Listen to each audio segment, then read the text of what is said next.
Welcome to hell.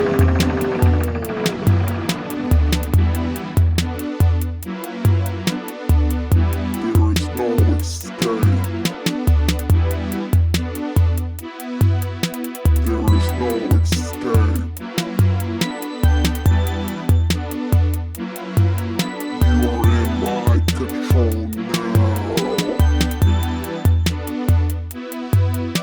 Welcome to hell.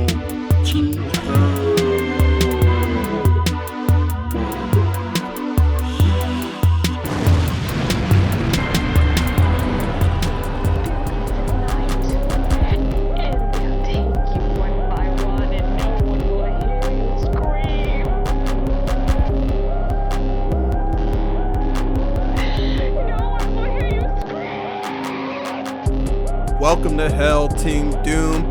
Welcome to another episode of Let's Talk About Horror with your host, Walter Doom in the house. What's up? Okay, that's enough screaming for one episode. I'm probably gonna be screaming more later on anyway, but how y'all doing? Your boy is back in effect, back on this Black History Horror Month. Yes, let's clap it up one time.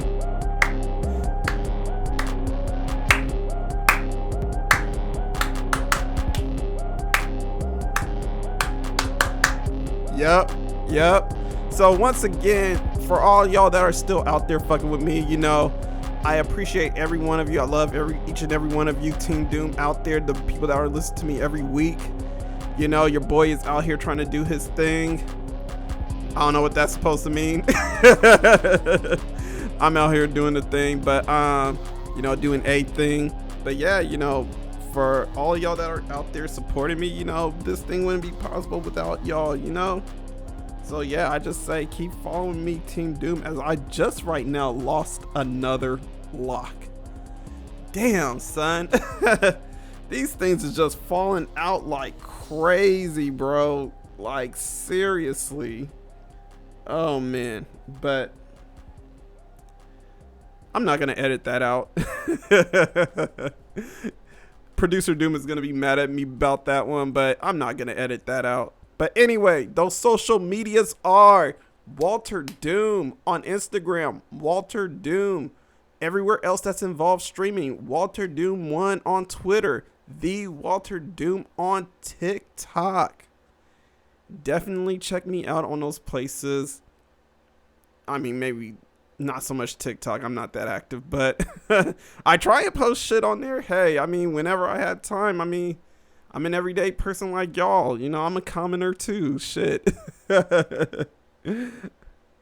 Oh, man. Yeah, I was talking to a boy about, one of my homeboys about Super Bowl and all that. And yeah, like, he's somebody that got like tickets to like the regular Rams game and what have you, right? So it was funny because like in a text message, I was like, yeah, man, do y'all like get like tickets? Do they give you tickets or do you have to pay for them? He's like, no, we have to pay for tickets like commoners. I don't know why that's such a funny word to me, commoner.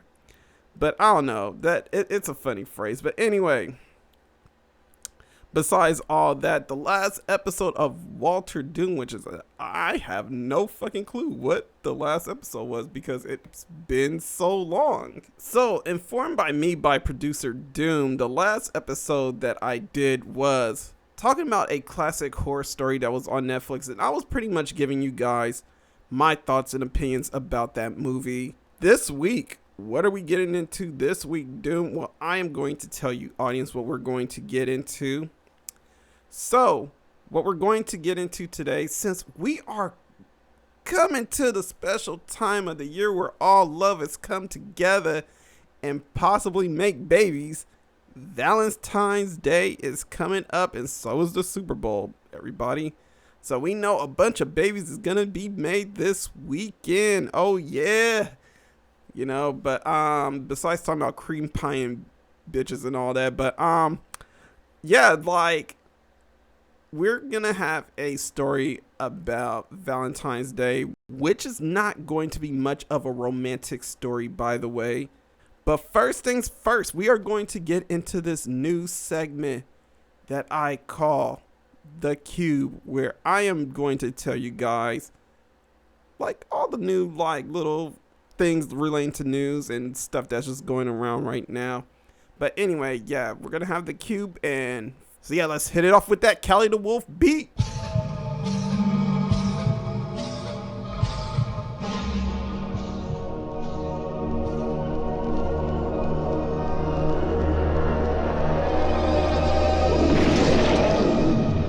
The boat can leave now. Tell the crew.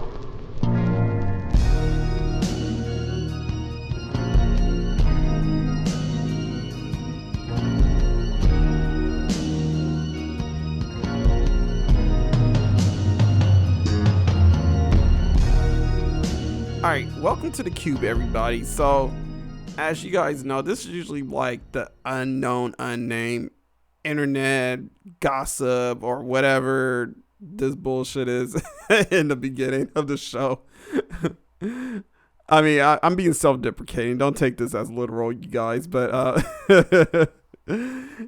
usually this is where I talk about like all the latest news that I've heard. Any thoughts that I had that doesn't belong in the Thoughts of Doom segment. So what I'm going to talk about right now is Black Horror Month, everybody, because it is here. We shall overcome. Okay, I don't know. I might have lost some people, but yeah, this is Black Horror. Well, it's literally Black History Month, everybody. So we're in Black History Month, 28 days. So for Black History Month, on the first day, I was thinking to myself, like, just coming up with some Black History content for the podcast.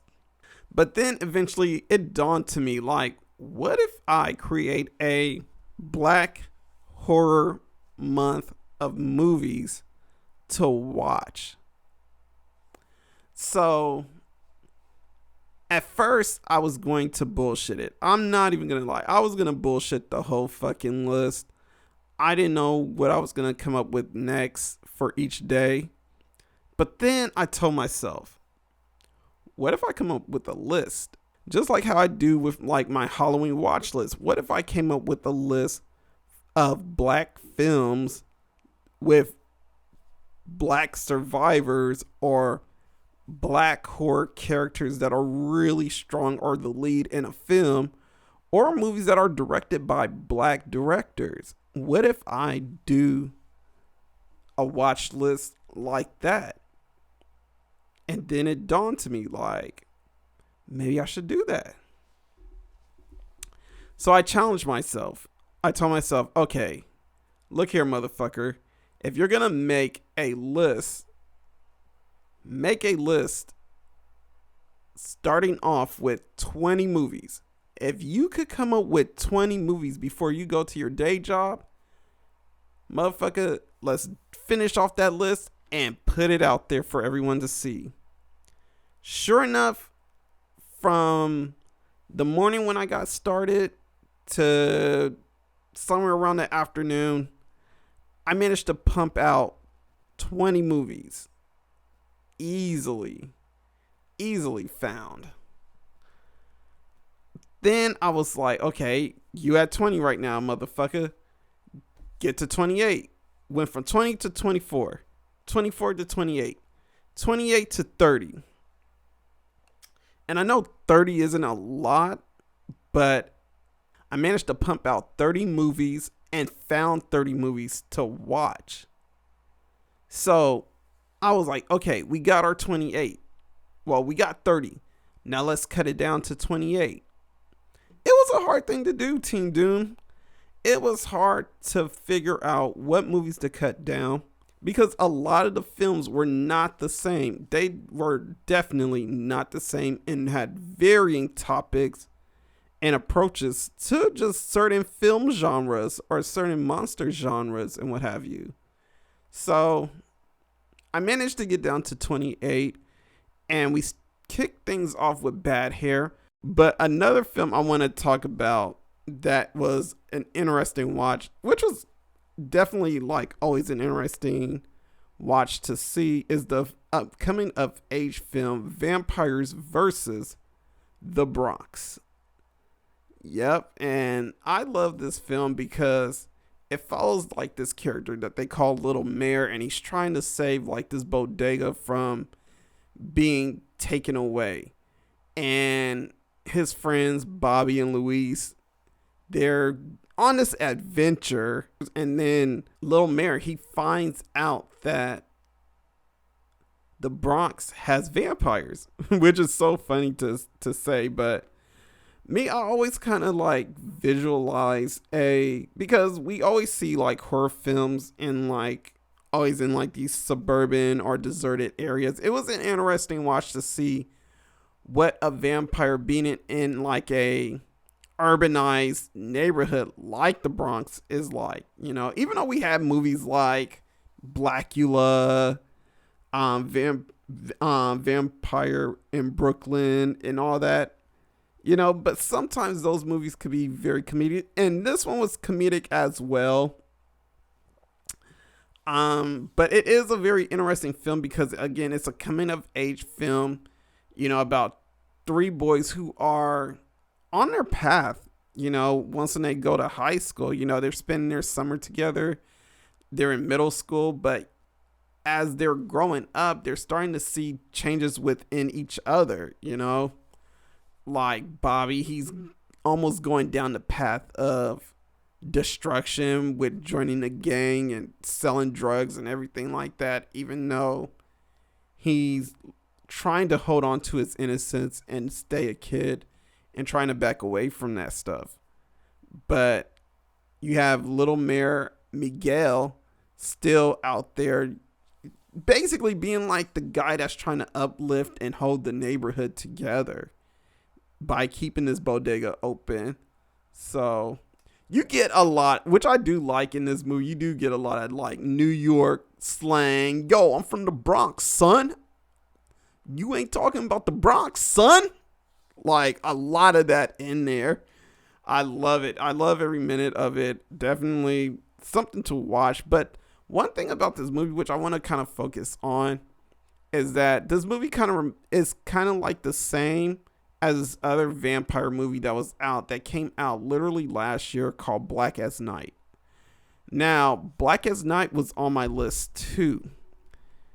It was, if I could really check right quick, it was the 5th movie to watch after Black Box.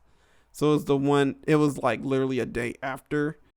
And the thing about Black as Night, there was a lot of things wrong with Black as Night. Like where Vampires versus the Bronx could be coming of age, but still watchable for a lot of adults too. Black as Night was definitely not a movie I felt like should have been watched by me personally, honestly. And that's because of just like the narration by Asha Cooper's. I believe that's how you say her name. I don't know how to say her name, but well, it's basically how it's spelled. But because of Asha Cooper's character Shauna and how she narrates the film, you do get like the sense of like this might not be the typical movie for me. Now, here's some things that I do like about the film. I do like the fact that the movie kind of delves into like the ghettos of New Orleans and the impact that like the hurricane has had on neighborhoods that are in disparaging areas like the Umbro in, I can't remember the name. It's the Umbro. Like the Umbro in the movie, and just the devastating effects that it has in that neighborhood.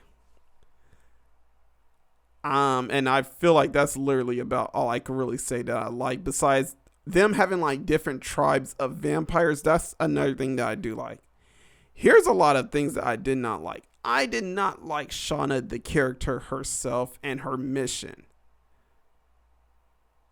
And you would think like because of that being like the total goal of the film, because we aren't following the hero's journey, because this is a hero's journey film. We're following a hero's journey, but the thing is that this hero jumped too early into that journey, I should say. And I feel like, one, that was definitely very sudden because there was no struggle for Shauna to trying to accept the hero's journey. It was more so like, I grew breasts, I'm fighting vampires now. I'm about to be Black Buffy. Like, it was like, who is this kid? like who actually goes from being almost attacked by a vampire, probably not really accepting that they exist, to I am going to fight some vampires in 0.3 seconds. You know, the only one that actually had the most pushback from trying to jump into the hero's journey was her friend Pedro. I feel like I said Pedro so nasty. Oh man, I feel like I am crappy when it comes to rolling R's, so it's like, yeah, if I sound like I'm saying it so nasty, I am definitely saying it so nasty.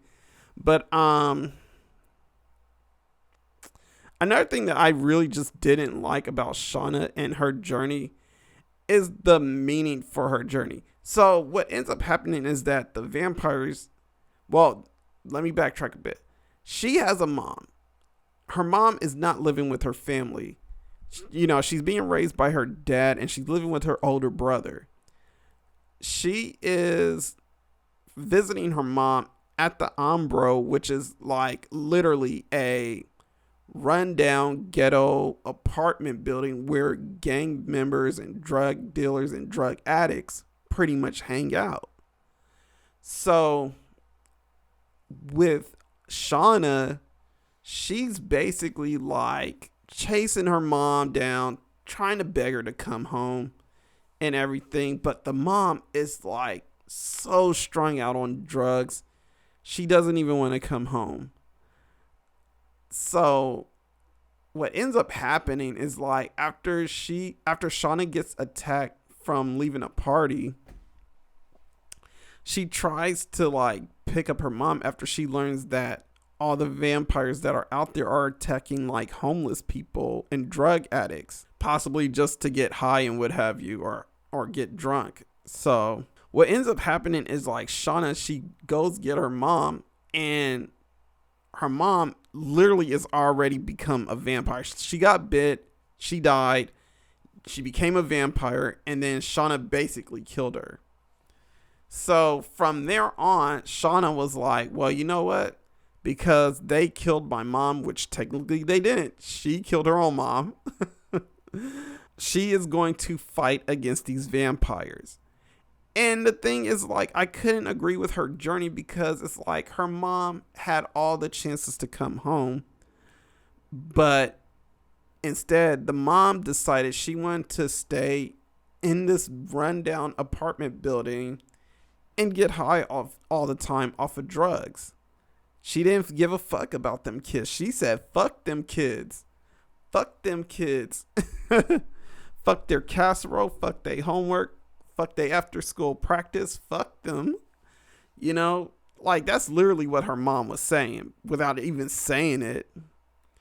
So for me, for that character to do everything in her power to try and save that mom, it's just like, it feels misguided in a way.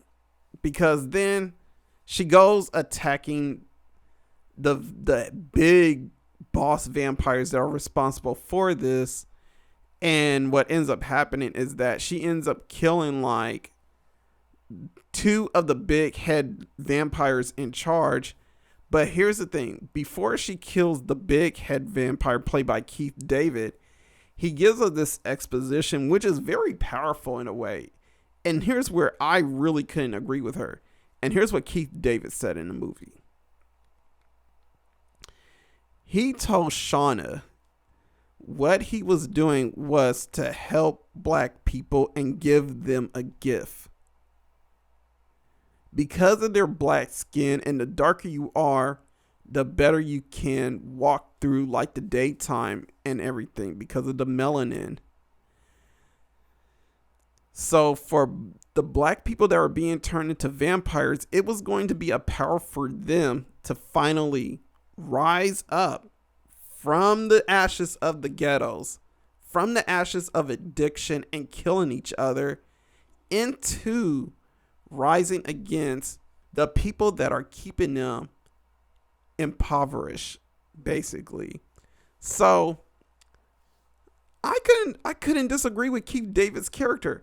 I'm sitting here just like he's fucking Charlie Manson telling me about all the fucking orgies and drugs that we're about to do, unknowingly that we're about to just kill a bunch of people in a fucking ranch, which is no joke, actually. It's a terrible joke, but not really a joke, actually. But that's how I felt. I felt like somebody that was in like a fucking cult. Like I was being recruited to join the Hagra in Midsummer, even though I know I'm gonna get killed because I'm black.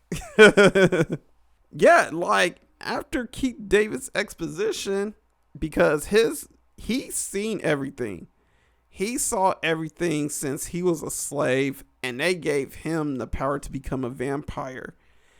And for the simple fact that he was able to uprise against all the forces of evil that tried to keep him down, he wanted to share that gift with other black people.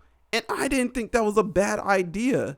My thing was like, yo, Shauna, what are you doing? You're killing off the only black vampires we have that will help us in society?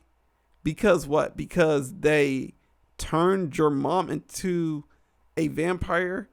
Well, let me correct myself. They turned your crack addict mom into a vampire. And you're against that? Like, I get it. Parents with drug addictions, that's hard. Something I can't really relate to, honestly. But I understand that it's hard because I've dealt with people who dealt with parents who are under that kind of condition. And it's not an easy situation to deal with, honestly. So, me personally, I mean, in a movie where like, you know, that person is having a problem and they're suffering, I'm thinking like, well, you should be happy that she's a vampire because now she's no longer sitting there trying to get her daily fix for whatever drugs. Now she's empowering herself and becoming the baddest black bitch ever. You know?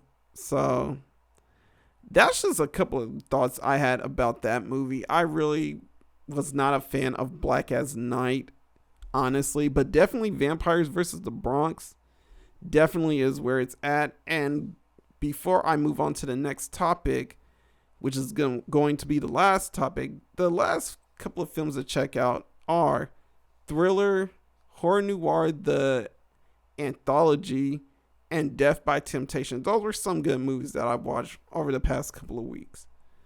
So now, last thing before we go into break, because I want to do this real quickly because I'm not trying to hold this episode very long, but Dario Argento is about to make a film. So yeah, according to Bloody Disgusting, there is a trailer that is out right now for a new film called Dark Glasses, a new giallo film by director, you guessed it, Dario Argento. This will be his first film that he's made since Dracula 3D in 2012. So he's going to take the film first and premiere it at this International Film Festival in Berlin, and it's going to show in between one of the days of the 10th through the 20th. But you guys could definitely check out the trailer now. I am excited for this new Dario Argento film. I'm really excited to see what he comes up with, because I feel like Malignant, even though that was done by James Wan and it is kind of inspired by some giallo more than likely Argento, because that's what he was known for. I wish Argento had a hand with Malignant to see what he could have came up with and do with James Wan. You know, I kind of want to see that, but you know, it is what it is. I mean, Malignant is back on HBO Max, by the way, and oh my god, I need to watch it again. But definitely, yes, definitely, Argento is back. There's no reports about when this movie is being released, other than that it's being released into the film festival circuit right now.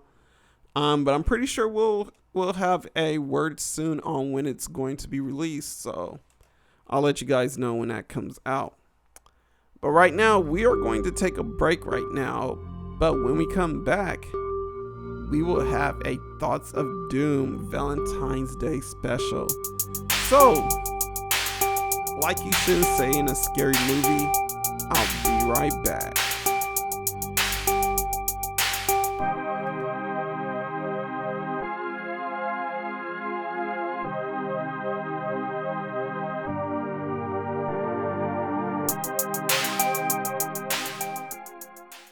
Reality.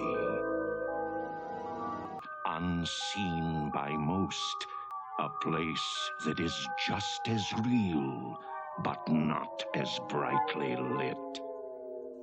A dark side.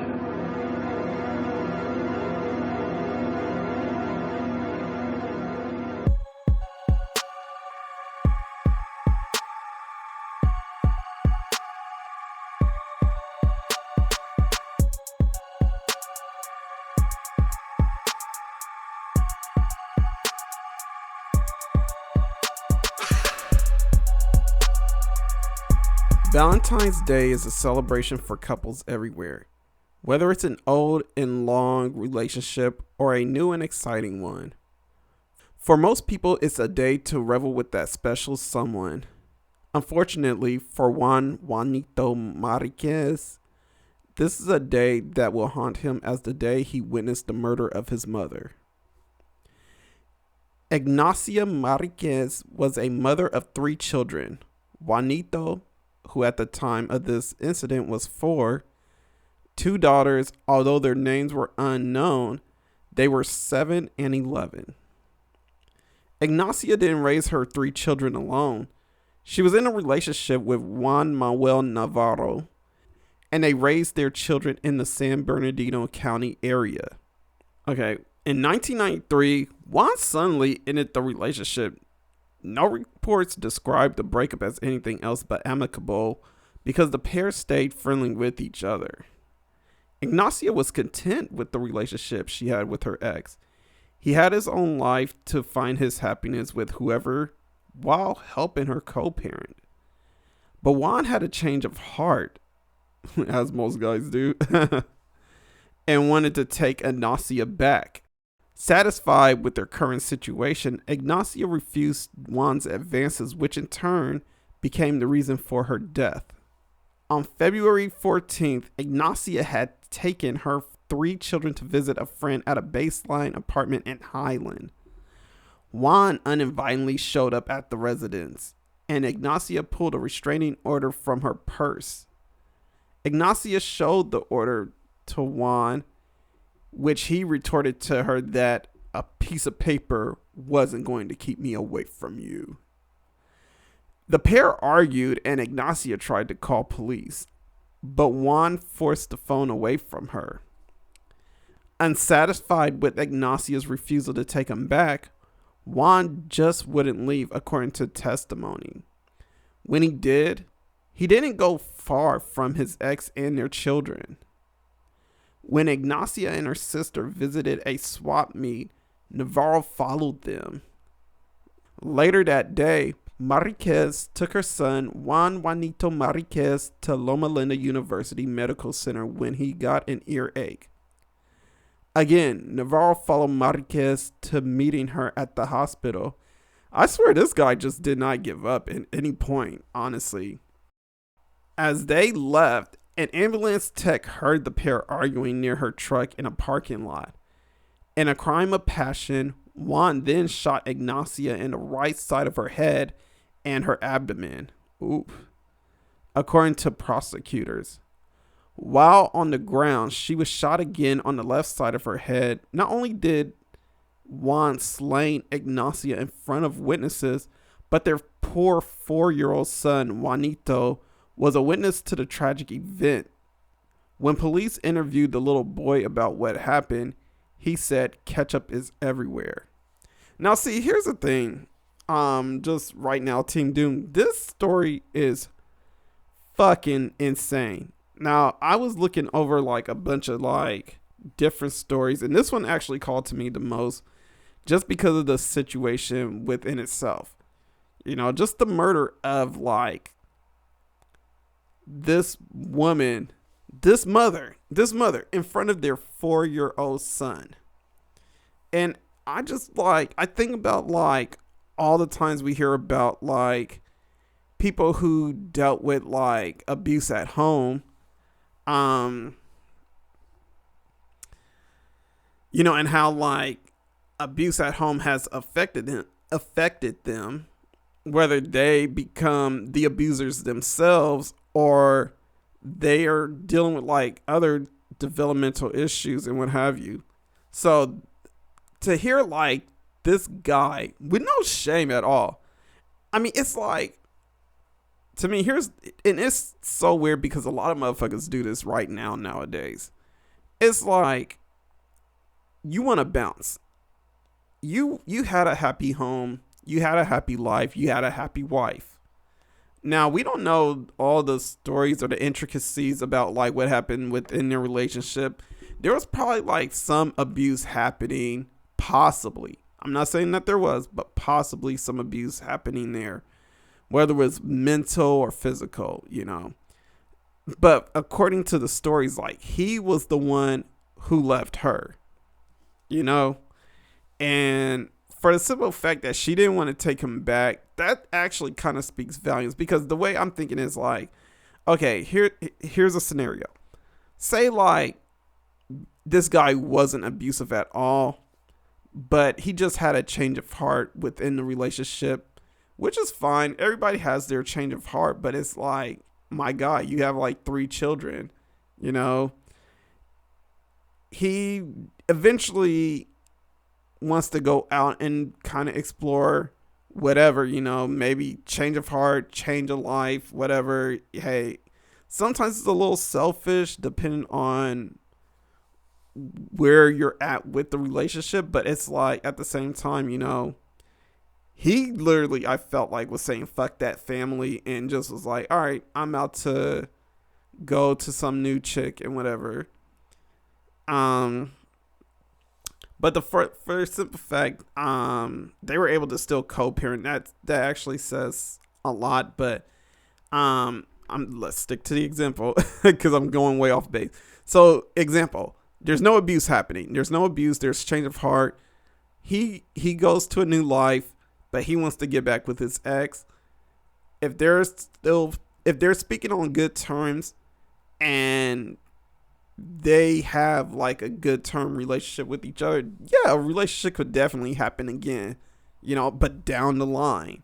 Anything that I'm thinking that probably is happening, which made it easy for him to kind of like murder her in the first place, there was probably like a lot of psychological things happening, you know, a lot of psychological abuse, maybe a lot of mental abuse, maybe like, and I'm not saying it was just him doing it, but probably like on both sides there was. And maybe like they fought a lot regularly all the time. So I could see it as like maybe like one or the other, they used to fight a lot. You know, all of a sudden, you know, he gets a change of heart, wants to move on. She moves on she probably didn't want to move on at first, I should say. She probably didn't want to move on at first, and she wanted him to stay there so they could be together still, you know, for better or worse, you know. So they co-parent, make this thing work. she ends up finding her own happiness because, she's not dealing with him anymore or dealing with any of his shit. So she's just like, you know what? This is probably what I needed. He sees that she's happy and he's not happy still. So he goes back and he's like, why are you so happy without me? Kind of thing. And these are all scenarios that I'm saying. And it's not them specifically. I'm making up scenarios, by the way. So possibly I could see it as like, because she was happy without him and he wanted her to be happy with him because he wasn't happy with himself. He decided the best thing he could do for whatever reason, which I don't even understand how we go from point A to point B, or should I say point A to point Z, because that literally should be the last thing anybody should think of, is murdering somebody. But because he wasn't happy, he decided he wanted to murder the mother of his children instead. Which is so insane, but it gets even crazier after that. So after the murder, Juan fled to Mexicali, Mexico, where he was hidden and on the run for 19 years. But Juan wasn't alone.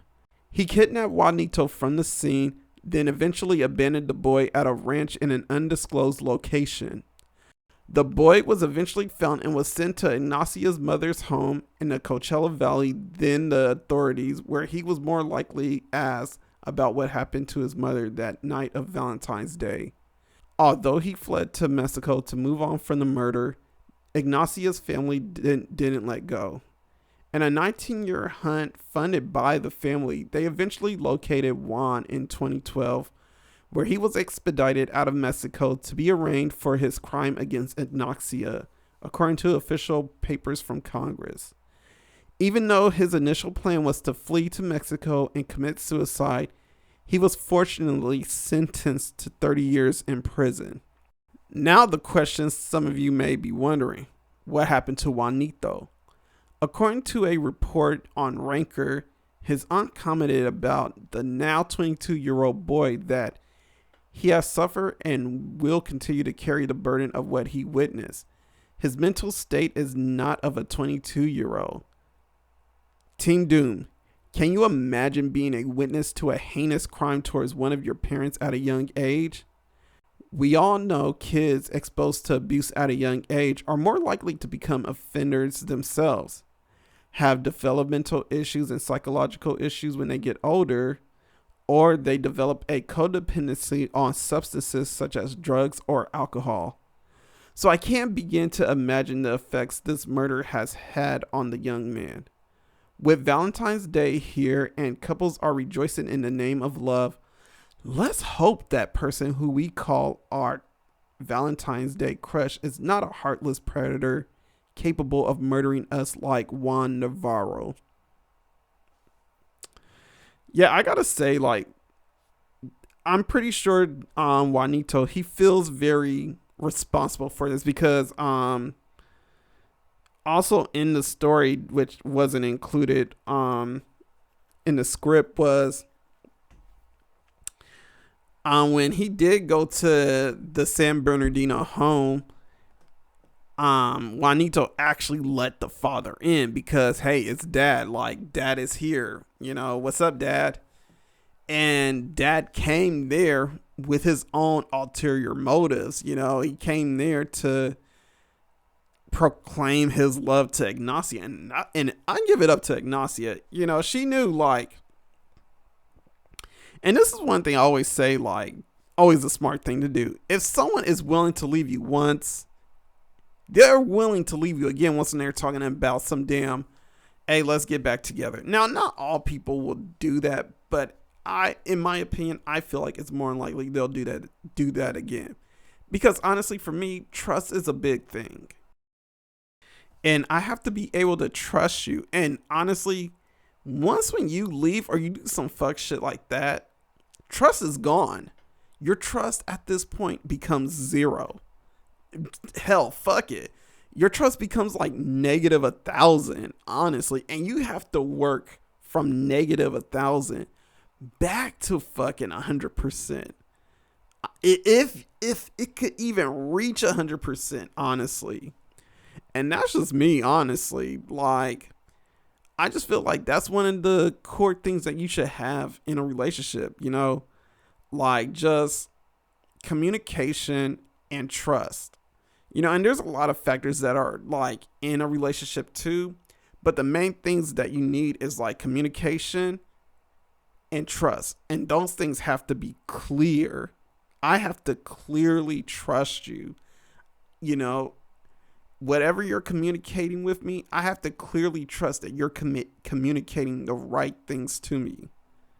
So, yeah, this story is like, I'm pretty sure there's a lot more to this story than what is being presented to us, but definitely, there was probably like a lot of trust issues going on, especially from Juan's side, who I don't get it. Like, he wanted everything. He wanted the whole damn hive. He wanted the whole damn world, like he was fucking Aladdin, bro.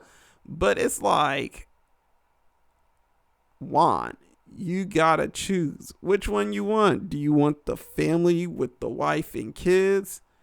Or do you want the little hoochie mama that's like calling your name, telling you, hey, daddy, come hit this? Like, I don't even know why I put that scenario out there, but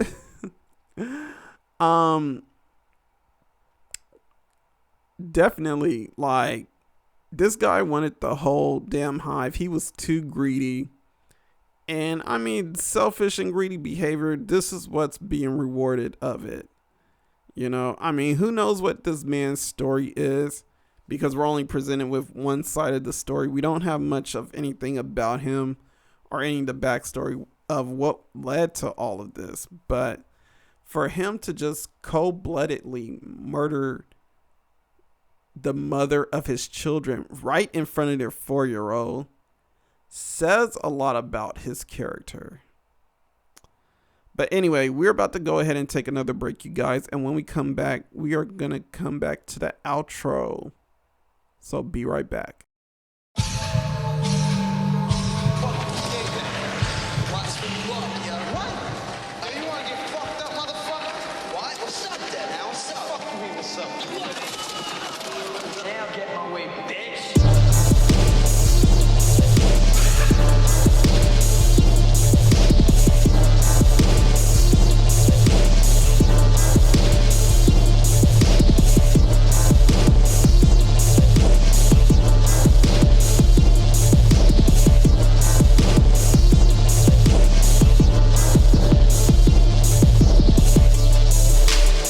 Alright, you guys, we are back with the Slasher Corner, and as y'all know, I have a must-watch Slasher Corner movie of the week. And this Slasher Corner movie of the week that I want to present to you guys is Blackula, starring William Marshall and Vanetta McGee. And the plot of this story is, during a visit to Transylvania, an African prince played by William Marshall gets turned into a vampire by Count Dracula. Sealed in a coffin for several lifetimes, Blackula awakens in the 1970s Los Angeles. Leaving a trail of bloodless victims in his wake, he pursues Tina, played by Vanetta McGee, a woman who bears a striking resemblance to his dead wife. Meanwhile, Dr. Gordon Thomas and top cop Lieutenant Peters are hot on a bloodsucker's trail. Now, definitely check this movie out. This is one of the movies that didn't really get added to my list, so the reason why this one is added on is literally because of that. I just told you guys. But definitely check it out. It's one of my favorite old school movies to watch, because I do have the sequel added on to the list of films to watch. I feel like I see more of the Blackula film than I have Blackula Scream, so I'm definitely gonna take my time and enjoy that film when it comes around for that day. So definitely check out Blackula if you guys have the chance to. But anyway, I'm about to sign out for today, you guys. I know, a quick episode, but If you want to follow me on those social medias are Walter Doom on Instagram, Walter Doom 1 on Twitter, Walter Doom anywhere else that's involved streaming, and the Walter Doom on TikTok. I don't know why I'm trying to make a sexy voice but talk at the same time like regular. It's so off-putting. But anyway, I appreciate you, Team Doom, the audience, for checking out another episode of Let's Talk About Horror. Thank you to Kelly the Wolf and Algorithm C. I didn't really give you guys a shout out earlier today, but I'm giving you guys a shout out right motherfucking now. You know, because you guys are my dudes and everything. You know, shout outs to everyone that has collaborated with me. You know, Enoch Mortis, Megan's World, Dimey Horror. I know I'm doing like a whole shout out like right now, but that's a little bit of shout outs right now. I'm not going to shout out everybody, but you know, everyone else that has came around the show, fucked with me and talked on the show. This has been another episode of Let's Talk About Horror with Walter Doom. This is America. Don't let them catch you slipping now. Stay diabolical, people. It's Black Horror Month, motherfuckers. Peace.